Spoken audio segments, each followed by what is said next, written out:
নমস্কার আমার প্রিয় শ্রোতা বন্ধুরা, কেমন আছেন আপনারা সবাই? আশা করি ভালো আছেন। আমি পূর্ণিমা, আর বরাবরের মতোই আপনাদের সামনে নিয়ে এসেছি আরও একটি জীবন ঘনিষ্ঠ গল্প, যা হয়তো আমাদেরই আশেপাশে কোনো না কোনো মানুষের জীবনে ঘটে চলেছে। আজকের গল্পটি যিনি আমাদের কাছে ইমেলের মাধ্যমে পাঠিয়েছেন, তিনি তার নাম প্রকাশে অনিচ্ছুক, তবে তার অনুমতি নিয়েই আমরা আপনাদের সামনে এই বাস্তব ঘটনাটি তুলে ধরছি। আমাদের চ্যানেলটি যদি আপনার ভালো লেগে থাকে এবং এরকম আরও বাস্তব গল্প শুনতে চান, তাহলে অবশ্যই আমাদের চ্যানেলটি সাবস্ক্রাইব করুন আর বেল আইকনটি ক্লিক করে রাখুন, যাতে কোনো নতুন গল্প আপনার মিস না হয়। আর হ্যাঁ, আমার অনেক প্রিয় শ্রোতা বন্ধুরা জানতে চান যে আমার ইমো নাম্বার কি।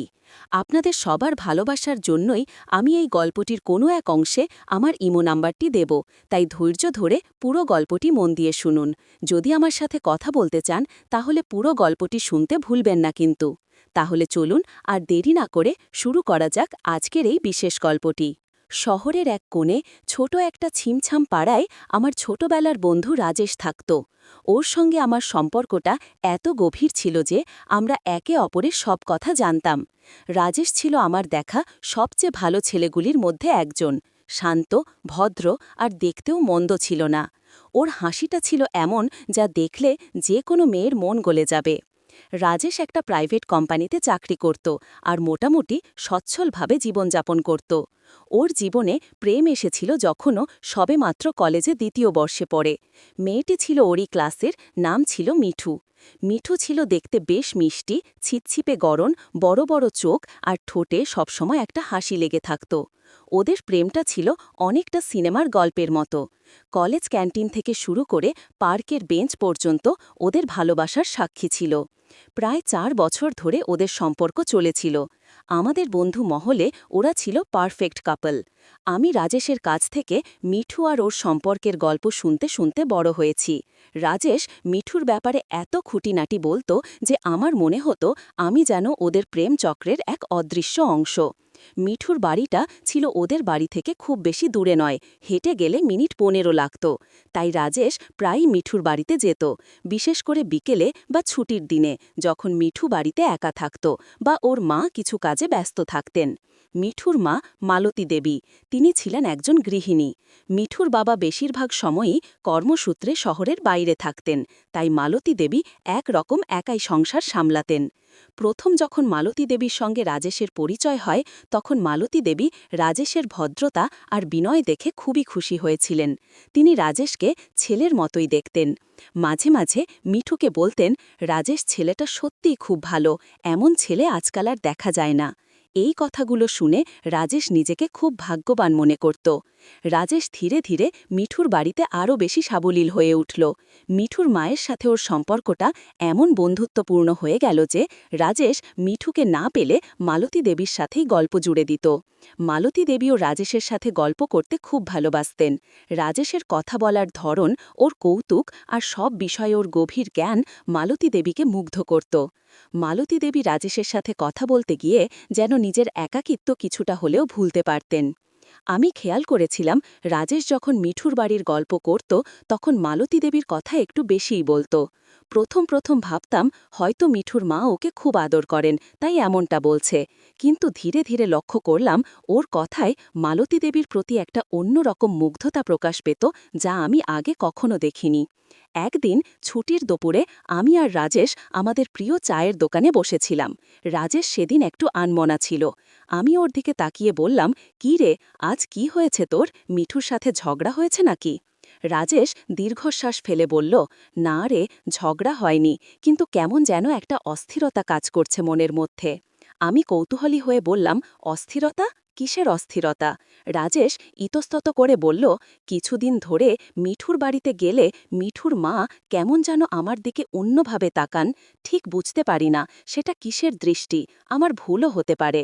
আমি হেসে বললাম, "আরে বাবা, তোর হবু শাশুড়ি তোকে পছন্দ করেন, আদর করেন, তাই একটু ভালোবাসার দৃষ্টিতে তাকান, এতে আবার অস্থিরতার কি আছে?"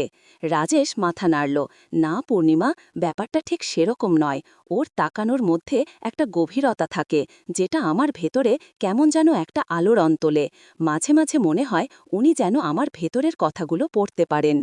আমি রাজেশের কথা শুনে প্রথমে তেমন গুরুত্ব দিইনি, ভেবেছিলাম হয়তো রাজেশের মনের ভুল। কিন্তু এরপর থেকে রাজেশ যতবারই মিঠুর বাড়ির কথা বলতো, মালতী দেবীর প্রসঙ্গ আসত। সে বলতো মালতী দেবী ওকে নাকি প্রায়ই জিজ্ঞেস করেন, তোর মা বাবা কি তোর দিকে ঠিকমতো খেয়াল রাখে, অথবা তোর পছন্দের খাবার কি আমি করে দেব।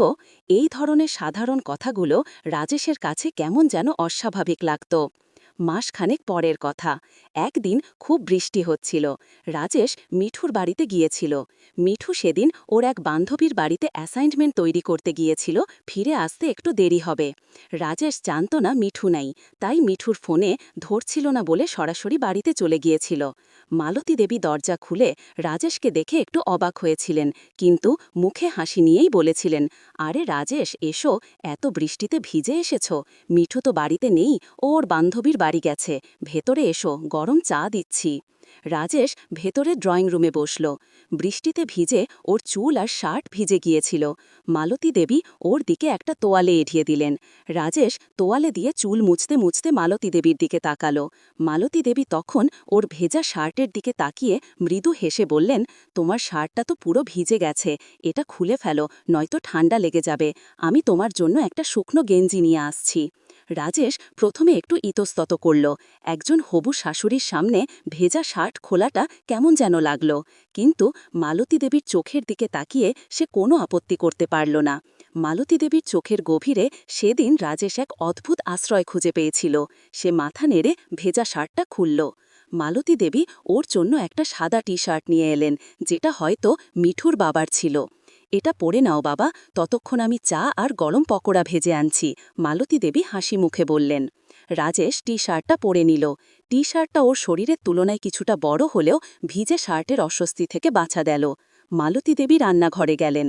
রাজেশ ড্রয়িং রুমে বসে একা একা বাইরের বৃষ্টির শব্দ শুনছিল আর কেমন যেন একটা অদ্ভুত অনুভূতি অনুভব করছিল। মিঠুর মায়ের এই ধরনের খেয়াল রাখা, এই আদর ওর কাছে নতুন কিছু মনে হচ্ছিল। এই প্রথমবার মিঠু ছাড়া মালতী দেবীর সাথে ওর এতটা সময় কাটছিল। একটু পরেই মালতী দেবী গরম ধোয়া ওঠা চা আর মুচমুচে পকোড়া নিয়ে এলেন। তিনি রাজেশের পাশে সোফায় বসলেন। ঘরের ভেতরটা বৃষ্টির শব্দ আর চায়ের সুগন্ধে ভরে উঠল। মালতী দেবী বললেন, আজকালকার দিনে বৃষ্টিতে ভিজে এসে এমন যত্ন নেওয়ার কেউ নেই, ছেলেবেলার কথা মনে পড়ে গেল। রাজেশ চা খেতে খেতে মালতী দেবীর দিকে তাকালো। ওর মনে হলো মালতী দেবীর কথায় একটা চাপা বিষাদ লুকিয়ে আছে। সে জিজ্ঞেস করল, আপনার শরীর কেমন আছে কাকিমা? আঙ্কেল তো বেশিরভাগ সময় বাইরে থাকেন, আপনার একা লাগে না? মালতী দেবী একটা দীর্ঘশ্বাস ফেললেন। তার চোখে তখন এক গভীর শূন্যতা। তিনি বললেন, একা তো লাগেই বাবা, সংসার করতে গিয়ে কখন যে সব একা হয়ে গেছে বুঝতেও পারিনি। তোমার আঙ্কেল যখন বাড়িতে থাকেন তখন তো কথাই বলতে পারি না, আর যখন চলে যান তখন এই বিশাল বাড়িটা আমাকে যেন গিলে খেতে আসে। মালতী দেবীর এই কথাগুলো রাজেশের মনে এক গভীর রেখাপাত করল।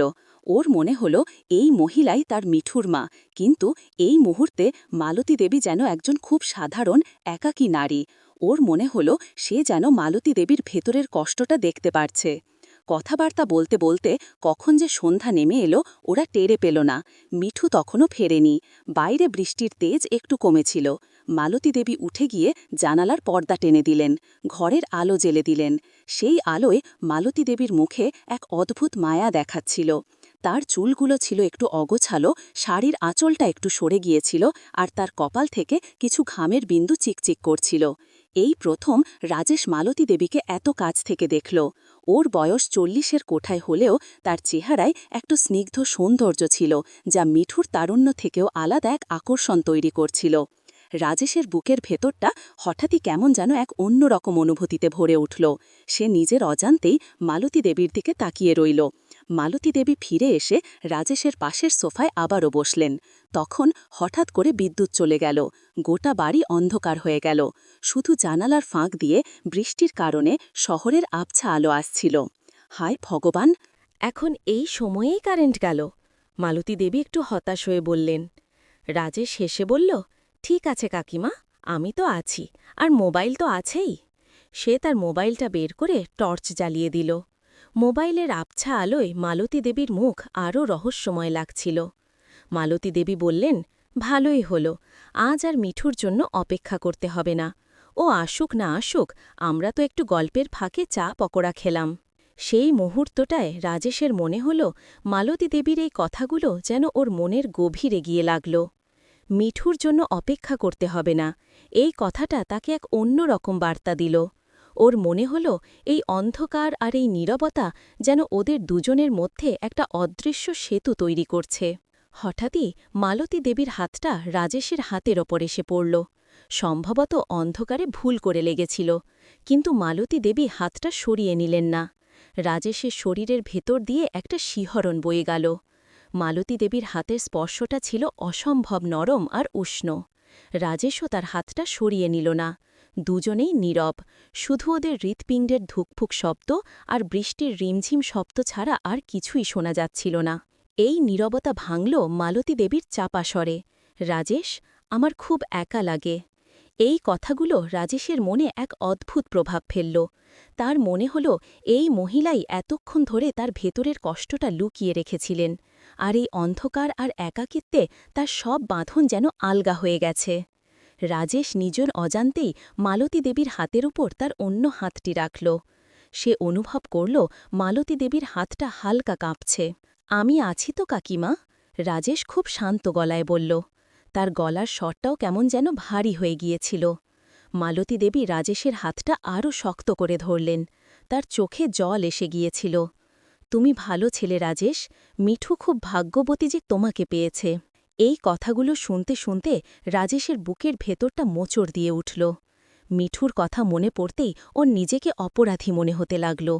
কিন্তু এই মুহূর্তে মালতী দেবীর স্পর্শ আর ওর এই অসহায়তা রাজেশকে যেন এক অন্য টানে বেঁধে ফেলছিল। সে নিজের ওপর থেকে নিয়ন্ত্রণ হারাতে শুরু করেছিল। রাজেশ ধীরে ধীরে মালতী দেবীর আরও কাছে সরে এল। মালতী দেবীও কোনো প্রতিবাদ করলেন না, তিনি মাথা নিচু করে বসেছিলেন। রাজেশের মন বলছিল এ ভুল, এ অন্যায়, কিন্তু ওর শরীর যেন নিজের কোনো কথা শুনছিল না।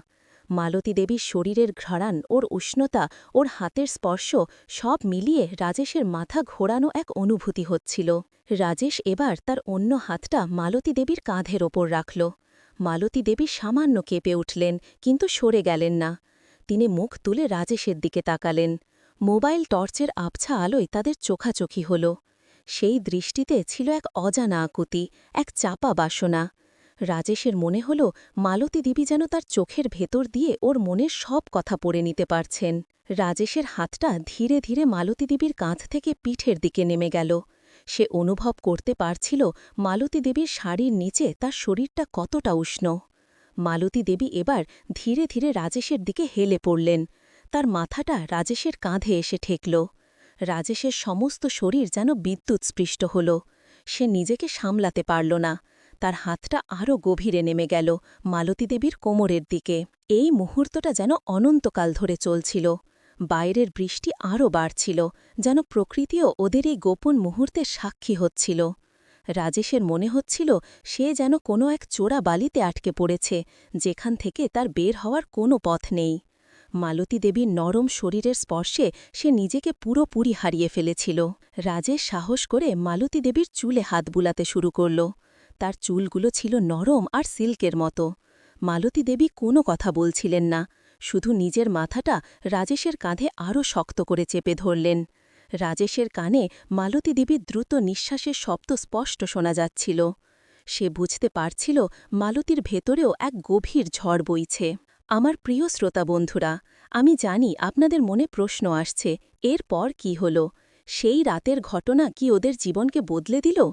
এই প্রশ্নের উত্তর জানতে হলে আপনাদেরকে অবশ্যই গল্পের বাকি অংশটি শুনতে হবে। তবে তার আগে আমি পূর্ণিমা আপনাদের অনুরোধ করছি, যারা এখনও আমাদের চ্যানেলটি সাবস্ক্রাইব করেননি তারা দয়া করে এখনই সাবস্ক্রাইব করুন এবং আমাদের সাথে থাকুন। আমার ইমো নাম্বারটি নোট করে রাখুন যারা আমার সাথে সরাসরি কথা বলতে চান।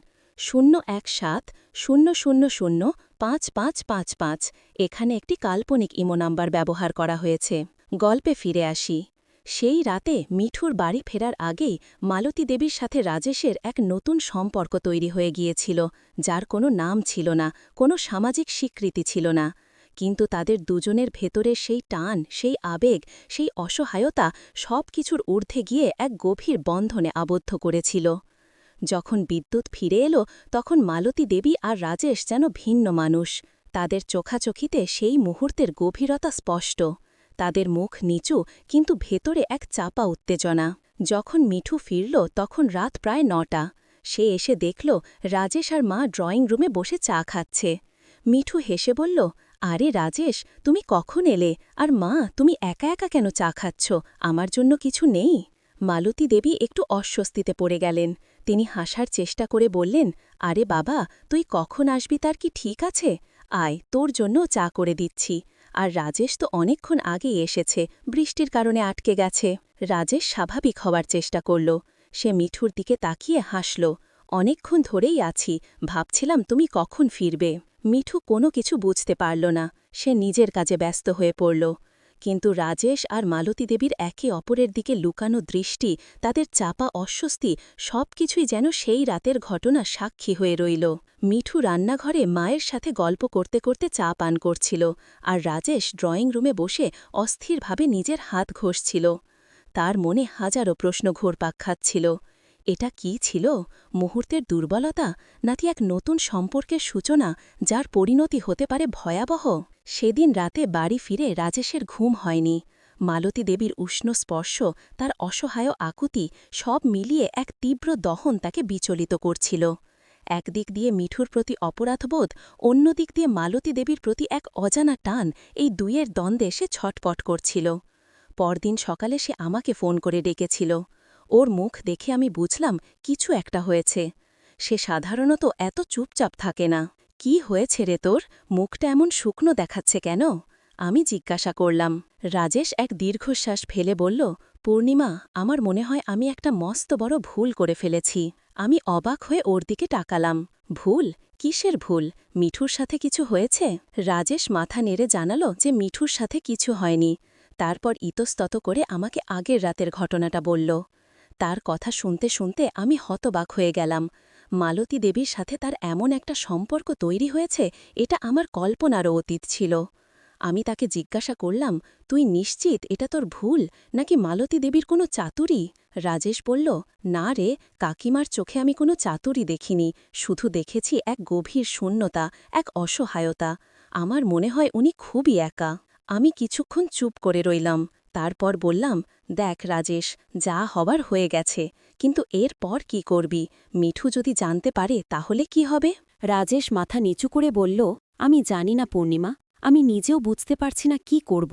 আমার নিজেকে ভীষণ অপরাধী মনে হচ্ছে, কিন্তু কাকিমার ওই চোখের দিকে তাকালে, তার পাশে থাকলে আমার কেমন যেন সবকিছু ভুলে যেতে ইচ্ছে করে। তার ওই একাকিত্ব আমার মনকে ভীষণভাবে নাড়া দিয়েছে। আমি রাজেশের কথা শুনে বুঝতে পারলাম সে এক জটিল জালে জড়িয়ে পড়েছে। আমি তাকে সতর্ক করলাম, সাবধানে থাকিস রাজেশ, এই পথটা ভীষণ পিচ্ছিল। একবার পা পিছলে গেলে আর উঠে দাঁড়ানো মুশকিল হবে। রাজেশ আমার কথা শুনে শুধু দীর্ঘশ্বাস ফেলল। তার চোখ দেখে বুঝলাম সে আমার কথা বুঝলেও তার মন হয়তো ভিন্ন এক পথে হাঁটতে চাইছে। এরপর থেকে রাজেশের মিঠুর বাড়িতে যাওয়া বেড়ে গেল। এখন শুধু মিঠুর জন্য নয়, মালতী দেবীর জন্যও সে যেত। সে মালতী দেবীর একাকিত্ব দূর করার অজুহাতে বা কিছু সাহায্য করার নামে প্রায়ই যেত।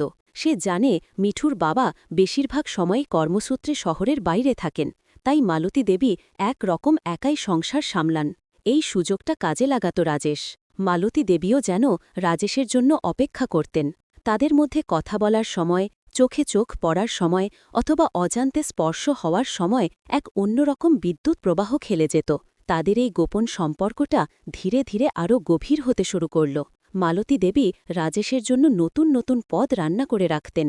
তার পছন্দের খাবারগুলো জেনে নিয়ে নিজে হাতে তৈরি করতেন। কখনো কখনো দুপুরে যখন মিঠু কলেজে থাকত বা বান্ধবীদের সাথে আড্ডায় ব্যস্ত থাকত, তখন রাজেশ মালতী দেবীর বাড়িতে যেত। এই সময়টা ছিল তাদের নিজস্ব। মালতী দেবী তখন শাড়ির বদলে হয়তো একটি সালোয়ার কামিজ পরে থাকতেন, যা তাকে আরও মায়াময়ী করে তুলত। ঘরের আলো আধারী পরিবেশে তাদের চোখাচোখি হতো, স্পর্শ হতো, এবং প্রতিবারই সেই স্পর্শে এক অজানা শিহরণ বয়ে যেত। এক দুপুরে মিঠু যখন কলেজে ছিল, রাজেশ মালতী দেবীর বাড়িতে গেল। মালতী দেবী সেদিন একটা হালকা সবুজ রঙের সালোয়ার কামিজ পরেছিলেন, রান্নাঘরে কাজ করছিলেন। রাজেশ যেতেই তিনি একটু লজ্জা মিশ্রিত হাসি দিয়ে বললেন, এসো রাজেশ, ভাবছিলাম তুমি আজ বুঝি আসবে না। রাজেশ ভেতরে ঢুকে দেখল মিঠু নেই। ড্রয়িং রুমে বসে সে মালতী দেবীর দিকে তাকিয়ে রইল। মালতী দেবী তাকে শরবত এনে দিলেন। আজ আবহাওয়াটা বেশ গরম, তাই ভাবলাম শরবত দিই। শরবতের গ্লাসটা মিতে গিয়ে রাজেশের হাত মালতী দেবীর হাতে লেগে গেল। এই স্পর্শ এখন আর অ্যাক্সিডেন্টাল ছিল না, এর পেছনে ছিল এক গভীর আকাঙ্ক্ষা। মালতী দেবী হাতটা সরিয়ে নিলেন না, বরং তার চোখ রাজেশের চোখের গভীরে ডুব দিল। রাজেশ অনুভব করল মালতী দেবীর হৃৎপিণ্ডের শব্দ তার কানে স্পষ্ট শোনা যাচ্ছে। মালতী দেবী হঠাৎই শান্ত গলায় বললেন, রাজেশ, আমার স্বামী যখন থাকেন তখন আমি যেন আরও একা অনুভব করি। তার কাছে আমি কেবল একজন গৃহিণী, সন্তানের মা, আমার নিজের কোনো অস্তিত্ব নেই। রাজেশ মুগ্ধ হয়ে মালতী দেবীর কথা শুনছিল। তার এই অকপট স্বীকারোক্তি রাজেশের মনে আরও বেশি সহানুভূতির জন্ম দিচ্ছিল। সে মালতী দেবীর আরও কাছে সরে বসল, তার হাতটা আলতো করে মালতী দেবীর হাতের ওপর রাখল। আমি বুঝি কাকিমা, আপনার একাকিত্ব আমি অনুভব করতে পারি। এই কথাগুলো মালতী দেবীর চোখ ছলছল করে তুলল। তিনি রাজেশের দিকে তাকিয়ে ধীরে ধীরে তার মাথাটা রাজেশের কাঁধে রাখলেন। তুমি একমাত্র ব্যক্তি যে আমাকে বোঝে রাজেশ। সেই দিন থেকে তাদের সম্পর্কটা এক অন্য মাত্রায় পৌঁছল। শারীরিক নৈকট্য ধীরে ধীরে বাড়তে শুরু করল। প্রথমে হাতে হাত, তারপর কাঁধে হাত, এরপর আরও গভীর স্পর্শ। মালতী দেবী প্রায়ই মিঠুর কোনো কাজ বা অজুহাতে রাজেশকে তার বাড়িতে ডেকে নিতেন। মিঠু যখন তার বান্ধবীদের সাথে শপিংয়ে যেত বা সিনেমা দেখতে যেত, তখন মালতী দেবী ফোন করে বলতেন, রাজেশ, আজ মিঠু নেই, তুমি কি একবার আসবে? আমার কিছু কাজের জন্য তোমার সাহায্য দরকার। রাজেশও সে ডাক এড়াতে পারত না। সে জানত কিসের জন্য তাকে ডাটা হচ্ছে। ঘরের দরজা বন্ধ, পর্দা টানা, বাইরে হয়তো প্রখর রোদ অথবা আকাশ মেঘলা, কিন্তু ঘরের ভেতরে তৈরি হতো তাদের নিজস্ব এক জগৎ। সেই জগতে কোনো সামাজিক বাধা ছিল না, ছিল না কোনো সম্পর্কের মাপকাঠি, ছিল শুধু দুজনের একাকিত্ব, চাপা আবেগ আর একে অপরের প্রতি তীব্র আকর্ষণ। মালতী দেবীর 40-এর কোঠায় বয়স হলেও তার শরীরে ছিল এক অদ্ভুত আকর্ষণ। তার চোখ, তার হাসি, তার প্রতিটি স্পর্শ রাজেশকে যেন আরও গভীরে টেনে নিয়ে যাচ্ছিল। রাজেশ নিজেকে হারিয়ে ফেলত তার বাহুডোরে। মালতী দেবীও যেন রাজেশের মধ্যে নিজের হারিয়ে যাওয়া যৌবন, নিজের আকাঙ্ক্ষিত ভালোবাসা খুঁজে পাচ্ছিলেন। আমি পূর্ণিমা এই সময়টায় রাজেশের পরিবর্তনটা বেশ স্পষ্ট দেখতে পাচ্ছিলাম। সে যেন দিনের পর দিন আরও বেশি অস্থির হয়ে উঠছিল। তার চোখে এক মিশ্র অনুভূতি, আনন্দ, অপরাধবোধ, ভয়। সে মিঠুর সাথেও আগের মতো স্বচ্ছন্দ ছিল না। আমি তাকে বারবার জিজ্ঞেস করতাম, কি হয়েছে তোর? কিছু লুকোচ্ছিস আমার কাছে? রাজেশ প্রথমে সব অস্বীকার করত, কিন্তু এক সময় তার পক্ষে আর ধরে রাখা সম্ভব হল না। সে একদিন আমাকে বিস্তারিতভাবে তাদের সম্পর্কের কথা বলল। তার কথা শুনে আমার গা শিউরে উঠল। এটা শুধু একটা ভুল ছিল না, এটা ছিল এক গভীর অন্যায়, এক সামাজিক ট্যাবু ভাঙা সম্পর্ক। আমার নিজেকে ভীষণ খারাপ লাগছে পূর্ণিমা। রাজেশ কেঁদে ফেলল। আমি মিঠুকে ঠকাচ্ছি, ওর মাকে ঠকাচ্ছি, কিন্তু আমি নিজেকে আটকাতে পারছি না। মালতী দেবী, তার ওই একাকিত্ব, তার ভালোবাসা, সব যেন আমাকে এক চোরা বালিতে টেনে নিয়ে যাচ্ছে। আমি বুঝতে পারছি না কি করব। আমি রাজেশকে ধমক দিয়ে বললাম, এটা কি করছিস তুই রাজেশ? এটা তো কোনো খেলা নয়। মিঠুর জীবন নষ্ট করছিস, আর মালতী দেবীরও। এটা বন্ধ কর এখনই। কিন্তু রাজেশ নিরুপায় ছিল। তার চোখ দেখে মনে হচ্ছিল সে নিজেও এই সম্পর্ক থেকে মুক্তি চায়, কিন্তু এক অদৃশ্য বাঁধন তাকে আটকে রেখেছে। মালতী দেবীর দিক থেকে দেখলে তার এই সম্পর্কের পেছনে ছিল দীর্ঘদিনের একাকিত্ব, অবহেলা আর অপূর্ণ আকাঙ্ক্ষা। তার স্বামী মালতী দেবীকে কেবল সংসার আর সন্তান লালন পালনের যন্ত্র হিসেবেই দেখতেন। মালতী দেবীর নিজের যে একটা সত্তা আছে, তারও যে ভালোবাসা পাওয়ার অধিকার আছে, সেটা যেন তার স্বামী ভুলেই গিয়েছিলেন। রাজেশের তরুণ প্রাণ, তার ভালোবাসা, তার মনোযোগ, এই সব কিছুই মালতী দেবীর শুষ্ক জীবনে যেন এক নতুন বসন্ত নিয়ে এসেছিল। সে জানত এটা ভুল, কিন্তু এই ভুলের মধ্যেই সে তার জীবনের একমাত্র আনন্দ খুঁজে পাচ্ছিল। মিঠু ধীরে ধীরে তার মার আর রাজেশের সম্পর্কের মধ্যে এক অস্বাভাবিক পরিবর্তন লক্ষ্য করতে শুরু করল। প্রথমে সেটা ছিল খুব সূক্ষ্ম, যেমন রাজেশ যখনই আসত, মালতী দেবী তার দিকে একটু বেশি খেয়াল রাখতেন। মিঠুর অনুপস্থিতিতে তাদের মধ্যে দীর্ঘক্ষণ গল্প হতো, যা আগে এতটা হতো না। কখনো কখনো মিঠু ফোন করলে দেখত মালতী দেবীর ফোন ব্যস্ত। যখন সে জিজ্ঞেস করত কার সাথে কথা বলছিলে মা, মালতী দেবী কোনো এক অজুহাত দেখিয়ে ফোনটা রেখে দিতেন। একবার মিঠু হঠাৎই রাজেশকে সারপ্রাইজ দিতে তার বাড়িতে গেল। সে জানত রাজেশ আসবে, কিন্তু সে দরজা খুলে দেখল রাজেশ আর মালতী দেবী ড্রয়িং রুমে বসে হাসি মুখে গল্প করছে, আর তাদের মাঝখানে রয়েছে একটা চায়ের কাপ, যেটা সাধারণত দুইজনের জন্য রাখা হয় না যখন মিঠু থাকে। তাদের মুখে এক ধরনের চাপা উত্তেজনা ছিল, যা মিঠুর চোখ এড়াল না।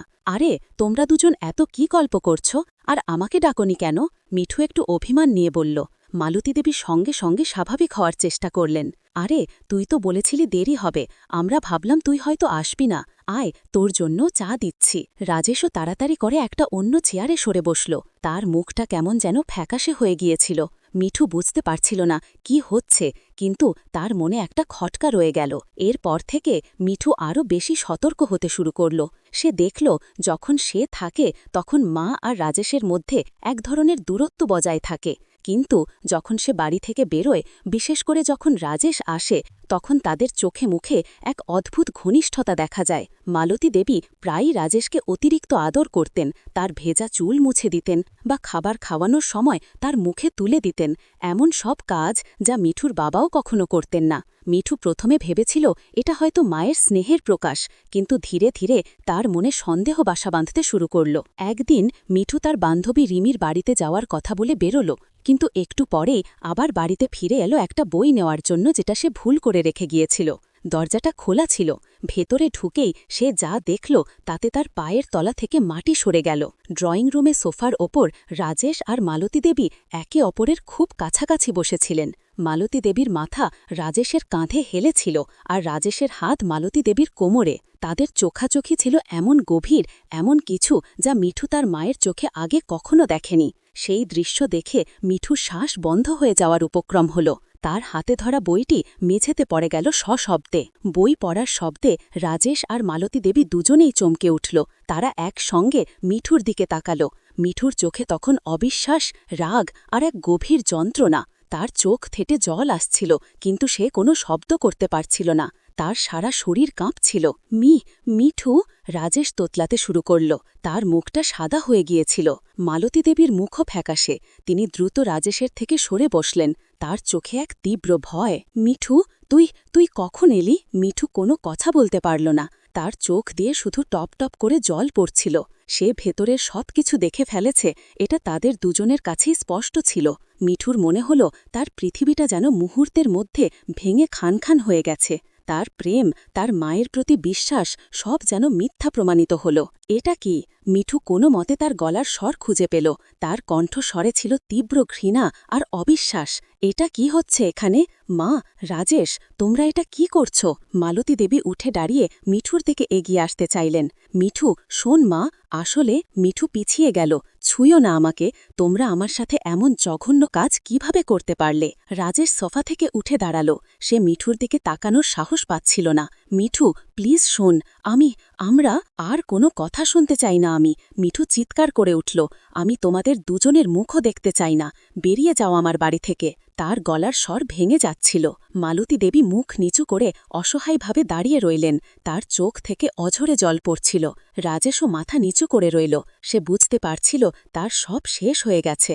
তার স্বপ্ন, তার ভালোবাসা, তার বন্ধুত্ব, সব কিছুই এই একটি ভুলের কারণে ধুলোয় মিশে গেল। মিঠু ছুটে গেল নিজের ঘরে, দরজা বন্ধ করে দিয়ে হাউমাউ করে কেঁদে উঠল। তার কান্নায় আমি জানি না কি করে এমনটা হয়ে গেল, কিন্তু তার স্বামী ক্ষমা করতে পারলেন না। তার চোখে ছিল কেবল ধিক্কার। তিনি মিঠুর ঘরে গিয়ে মেয়েকে বোঝানোর চেষ্টা করলেন। মিঠু তার বাবার বুকে মুখ লুকিয়ে শুধু কেঁদেছিল। সে আর রাজেশকে দেখতে চায় না, তার মায়ের সাথেও কোনো সম্পর্ক রাখতে চায় না। তার কাছে সবকিছুই এক বিশাল মিথ্যা হয়ে গিয়েছিল। মালতী দেবীর জীবনটা মুহূর্তের মধ্যে ভেঙে চুরমার হয়ে গেল। তার স্বামী তাকে আর সহ্য করতে পারছিলেন না। তার চোখে ছিল কেবল ধিক্কার। তিনি মিঠুর ঘরে গিয়ে মেয়েকে বোঝানোর চেষ্টা করলেন। মিঠু তার বাবার বুকে মুখ লুকিয়ে শুধু কেঁদেছিল। সে আর রাজেশকে দেখতে চায় না, তার মায়ের সাথেও কোনো সম্পর্ক রাখতে চায় না। তার কাছে সবকিছুই এক বিশাল মিথ্যা হয়ে গিয়েছিল। মালতী দেবীর জীবনটা মুহূর্তের মধ্যে ভেঙে চুরমার হয়ে গেল। তার স্বামী তাকে আর সহ্য করতে পারছিলেন না। তাদের সংসার ভাঙনের মুখে এসে দাঁড়াল। মিঠু রাজেশকে তার জীবন থেকে পুরোপুরি সরিয়ে দিল। সে তার ফোন নম্বর ব্লক করে দিল, সামাজিক যোগাযোগ মাধ্যমেও তাকে ব্লক করল। রাজেশ অনেকবার মিঠুর সাথে দেখা করার চেষ্টা করেছে, ক্ষমা চাওয়ার চেষ্টা করেছে, কিন্তু মিঠু তাকে কোনো সুযোগ দেয়নি। আমি রাজেশের বন্ধু হিসাবে তার পাশে থাকার চেষ্টা করেছিলাম। সে দিনের পর দিন নিজেকে আরও বেশি গুটিয়ে নিচ্ছিল। চাকরিটাও সে হারিয়েছিল, কারণ এই ঘটনার পর তার মানসিক অবস্থা এতটাই খারাপ হয়েছিল যে সে কাজে মন দিতে পারছিল না। সমাজের চোখে সে হয়ে গেল একজন বিশ্বাসঘাতক, একজন চরিত্রহীন। তার সেই মিষ্টি হাসি, ভদ্র স্বভাব সবকিছুই যেন হারিয়ে গিয়েছিল। আমি পূর্ণিমা দূর থেকে এই সব কিছু দেখছিলাম। আমার বন্ধু রাজেশের এই পরিণতি আমাকে ভীষণ কষ্ট দিচ্ছিল। সে যে ভুল করেছে তাতে কোনো সন্দেহ নেই, কিন্তু মানুষ হিসাবে তার একাকিত্ব আর মালতী দেবীর অসহায়তা, এই দুটোই যেন তাদের এক অন্ধকার পথে টেনে নিয়ে গিয়েছিল। এই ঘটনাটা আমাদের সমাজে প্রায়ই ঘটে থাকে, কিন্তু বেশিরভাগ সময়ই লোকচক্ষুর আড়ালে থেকে যায়। এই গল্পটা আমাদের একটা গুরুত্বপূর্ণ প্রশ্ন করে, সম্পর্কের সংজ্ঞা কী?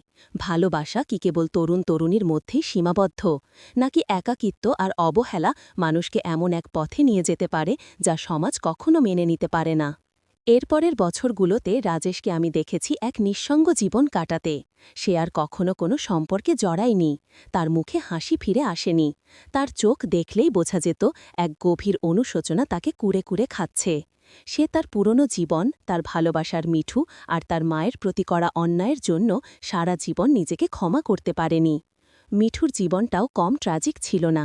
সে প্রথম ভালোবাসার এই বিশ্বাসঘাতকতা থেকে সহজে বেরিয়ে আসতে পারেনি। বহুদিন ধরে সে মানসিকভাবে অসুস্থ ছিল।